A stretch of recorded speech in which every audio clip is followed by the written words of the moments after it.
이런 부분들이 저희들한테는 그 양날의 검이에요. 그 대출, 여신의 기준이 되고 기업의 그 대외적으로 공시되는 기업의 자산 구조에 영향을 미칠 수 있는.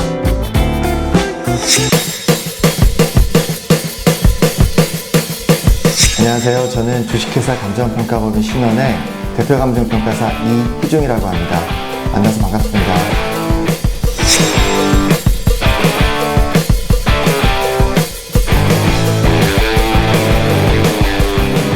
감정평가사에 대해서 이제 보통 사람들이 가장 처음 하는 이 농담 중에 한마디가 이제 병아리 감별사냐라는 말씀들을 하시는데요. 이제 병아리 감별은 아니고요. 이제 저희들이 이제 감정이라는 부분은 저희들 개념상 진위, 선악, 적부를 판단하는 이제 그런 부분이고, 평가는 말 그대로 이제 가치를 매기는. 그래서 저희는 진정한 사실관계 파악을 기초로 그 가치를 매기는 이제 그러한 직업입니다. 이제 전통적인 영역은 부동산이었어요. 그래서 아시다시피 부동산의 그 대표적인 그 전문 자격 제도 중에 하나인데, 근데 그 제도상 저희가 할 수 있는 부분은 부동산에 한정되어 있지 않습니다. 그래서 최근 들어서는 그 상표권, 특허권, 영업권 등의 그 무형자산 영역으로 저희들 평가 대상들이 빠르게 확대되고 있습니다.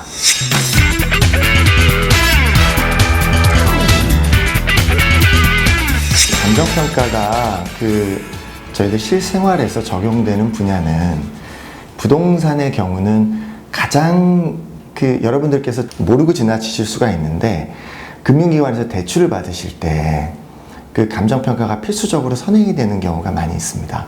예를 들어서 금융기관에서 100원을 대출을 해주고 싶은데 이분이 가지고 계신 담보물의 가치가 얼마인 줄 알아야 그 100원을 대출을 해줄지 말지를 결정을 하거든요. 그래서 그런 경우에 금융기관에서 자체적으로 이런 그 부동산 소유자의 부동산 가치를 판단을 하게 되면 자칫 객관성에 문제가 있을 수가 있습니다.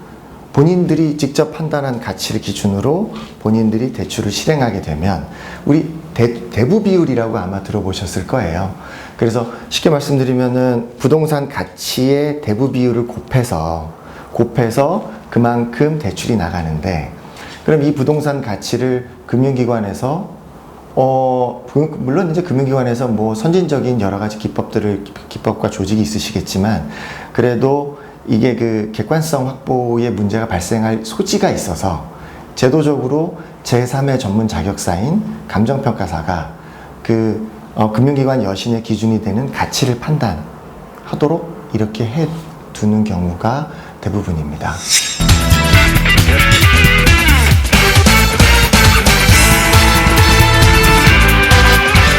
감정평가사 제도가 한 30년 이상 됐어요.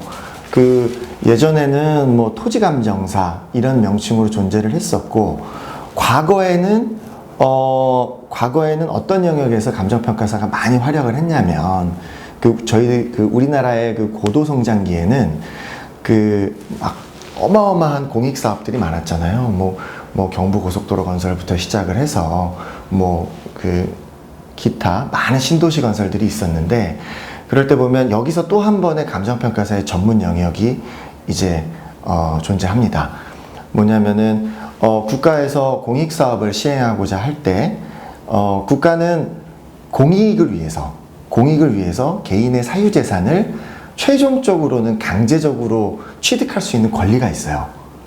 예, 그게 법과 헌법에 다 보장이 되어 있는데, 그러기 위해서는 이것도 마찬가지예요. 아까 말씀드린 대로 국가가 부동산의 가치, 개인의 사유재산의 가치를 국가가 정해서 국가가 가져가면 이건 공정성에 문제가 있습니다. 난리 날 일이에요. 국가가 100원으로 정한 금액으로 내 사유재산을 내놔라. 편하게 말씀드리면, 그렇게 표현을 하면, 이렇게 되면 말도 안 되는 일이죠. 그래서 제3의 전문 자격사인 감정평가사 제도가 여기서 또 한 번 존재의 의의를 가지게 됩니다. 그래서 제3기관인 감정평가사가 그 사유재산의 가치를 책정을 하면, 평가를 하면 국가는 여기에 절대 개입할 수가 없어요. 그 금액을 가지고 국가는 개인과 협의를 하게 됩니다. 협의가 안 되면 물론 다시 한번 감정평가를 받아서 이제는 강제취득 절차로 가게 되는데, 여기서 이런 영역에서 감정평가사가 사실상 우리 생활 속에 밀접하게, 그러니까 사적인 영역에서는 개인의 혹은 기업의 그 여신 업무, 대출에 관련돼서 그 기준이 되는 부분을 감정평가사가 세우고 있고, 공적인 영역에서는 국가가 어떠한 행정적인 집행을 할 때 그 기준이 되는 금액을 제3의 독립된 전문 자격사인 감정평가사가 그 기준을 마련해 드리는 그런 역할을 합니다. 수리한 흔적이 있나요? 네, 수리한 흔적이 약간 있습니다. 이 무늬가 많고 적고 이거에 대해서 가치가 달라지나요? 물론이죠. 그 무늬가 많은 거 그만큼 공이 들죠. 이 청자 매병의 떨려. 추정 감정가는 얼마일지 떨려. 지금 바로 공개합니다. 어떤 경우에 가능하냐면, 이건 제 생각이에요. 제 생각인데, 제 경험상 그런 골동품 감정이 이루어지려면, 예를 들면 뭐 공기관 등등해서 그 어떠한 특수한 상황이 벌어져서 그런 골동품을 취득을 해야 돼요. 취득을 해야 될 때, 뭐 그분들이 전문가들이시지만 그분들이 진품명품에 나오신 것처럼 얼마라고 버튼만 찍은 가격으로 공기관, 공공단체, 공적인 주체에서 인수하실 수는 없다고요. 그러면은 이거를 감정평가사들이 공적으로 제3자적인 입장에서 한번 검토한 결과를 만들어 드릴 수가 있는 거죠. 그러면 그럴 때 저희가 하는 건 아니고, 당연히 진품명품에 나오는 그런 전문가분들과 협업해서 저희가 평가를 해드릴 수 있을 겁니다. 네.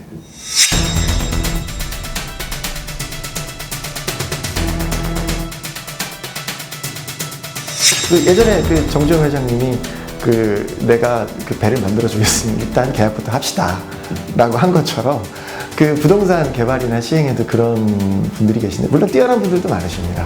정말 봉이김선달로 표현할 수밖에 없는 분들이 많아요.